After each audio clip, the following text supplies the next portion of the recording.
大家好，我是董香明。炒花蛤怎么才能鲜嫩入味、不腥不柴？今天给大家分享一下详细做法，还有让花蛤快速吐沙的小技巧。刚买的花蛤先加水清洗几遍。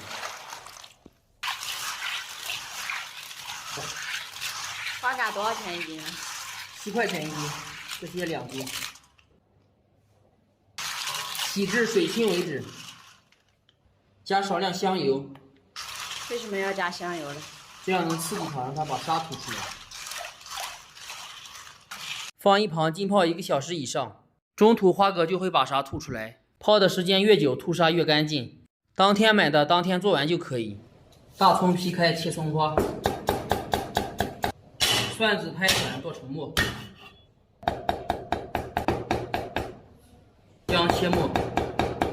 准备一把干辣椒，韭菜把洗干净切成段。操作之前把花蛤冲洗一下，水开以后下锅烫3到5秒。花蛤没有张嘴之前立马倒出，这样可以最大程度的保留鲜味。锅里放油，下入料头炒香。辣椒微变色，下入花蛤快速翻炒，掌握好火候，不要把辣椒炒糊了。翻炒几下后，从锅边加入酱油，激发出香味。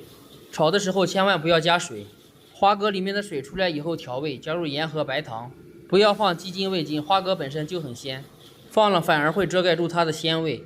炒匀，盖上锅盖焖20秒。